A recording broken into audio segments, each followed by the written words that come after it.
ഒരു പ്രദേശമാണ്. തകരപ്പാറ എന്നോ മറ്റോ ആണ് ഈ സ്ഥലത്തിന് പേര്.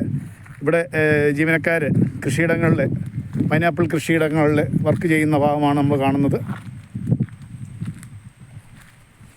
ഈ പ്രദേശത്ത് വലിയ തണുപ്പ് കിട്ടാൻ സാധ്യതയുള്ള പ്രദേശമല്ല. അതുകൊണ്ട് റബ്ബർ, പൈനാപ്പിൾ തുടങ്ങിയ കൃഷിയാണ് ഈ ഭാഗത്ത്. ഇവിടെ നിന്നും മുകളിലോട്ട് ഇത് ആനയാഴിയുടെ അടിവാരമാണ്. അടിവാരം എന്ന് പറയുമ്പോഴത്തേക്ക് ഈ പറയത്തക്ക തണുപ്പും മിസ്റ്റൊന്നും ഉണ്ടാകാൻ സാധ്യതയില്ല. അങ്ങനെയുള്ളിടത്ത് തേയില വെച്ചാലും യാതൊരു ഫലവുമില്ല. അതാണ് ഈ റബ്ബർ, പൈനാപ്പിൾ കൃഷി തുടങ്ങിയ കൃഷികളാണ് ഈ പ്രദേശം മൊത്തം നമുക്ക് കാണാൻ സാധിക്കുന്നത്.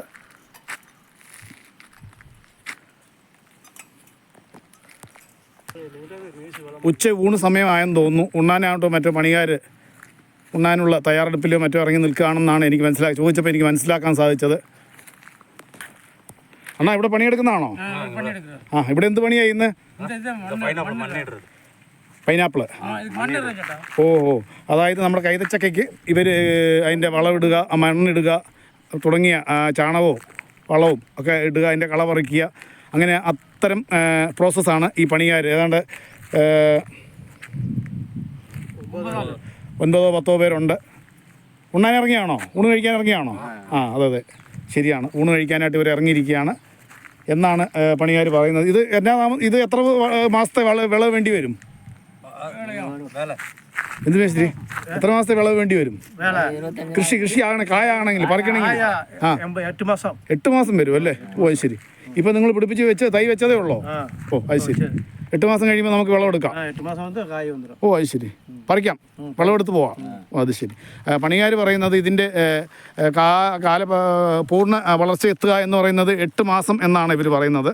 8 മാസം കഴിയുമ്പോൾ ഇതിൻ്റെ വിളവെടുക്കാം എന്ന് തന്നെയാണ് ഇവർ സാക്ഷ്യപ്പെടുത്തുന്നത്. ഇപ്പം തൈയെല്ലാം വെച്ച് പിടിപ്പിച്ച് അതിൻ്റെ മരുന്നും കളപറിക്കലും അതിൻ്റെ പോഷക കാര്യങ്ങളൊക്കെ ചെയ്ത് കൊടുത്തുകൊണ്ടിരിക്കുകയാണ്. ഇങ്ങനെ ഇടയ്ക്കിടയ്ക്ക് വന്ന് ഇതിൻ്റെ പരിചരണം നടത്താറുണ്ടെന്നൊക്കെയാണ് ജീവനക്കാർ പറയുന്നത്, കൃഷിപ്പണിക്കാർ പറയുന്നത്. എല്ലാം ഇവിടെ തൊട്ടടുത്താണ് തമിഴ്നാട്. ഇതിൻ്റെ ഈ മലനിരകളുടെ അങ്ങപ്പുറയാണ് തമിഴ്നാട്. ഈ പണിക്കാർ മുഴുവൻ തമിഴ്നാട്ടുകാരാണ്.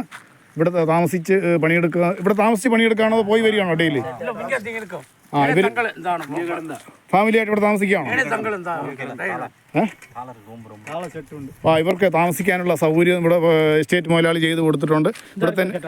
ഇവിടെ തന്നെ ഒരു ഷെഡ് കാണിക്കുന്നുണ്ട്. താഴെ ഒരു ഷെഡുണ്ട്. ഇതിൻ്റെ താഴെ അവിടെയാണ് ഇവർ താമസിച്ച് പണിയെടുക്കുന്നു എന്നാണ് ഇവർ പറയുന്നത്. എന്തായാലും 8 മാസം കഴിയുമ്പോൾ നമുക്ക് സാധിക്കുമെങ്കിൽ ഇതിലേ വരാം. ഇതിൻ്റെ കൃഷി വിളവെടുപ്പ് നടക്കുമ്പോൾ നമുക്ക് സാധിക്കുമെങ്കിൽ ഇതിലേ വരാം. പൈനാപ്പിൾ തോട്ടത്തിൻ്റെ നിന്നുള്ള ദീപം FIS ചാനലിൻ്റെ പരിപാടി ഇവിടെ പൂർണ്ണമാവുകയാണ്. മറ്റൊരു വീഡിയോയിൽ നിന്നും നമുക്ക് വീണ്ടും കാണാം. വീണ്ടും ഒരിക്കൽ കൂടി ഞാൻ ആവശ്യപ്പെടുകയാണ്, ചാനൽ പരിപാടി ഇഷ്ടപ്പെടുന്ന പ്രേക്ഷകർ ലൈക്ക് ചെയ്യുക, ഷെയർ ചെയ്യുക, സബ്സ്ക്രൈബ് ചെയ്യുക. പണിക്കാർ ഭക്ഷണം കഴിക്കാനായിട്ട് പോവുകയാണ്. മറ്റൊരു പരിപാടിയിൽ നമുക്ക് വീണ്ടും കാണാം. നന്ദി, നമസ്കാരം.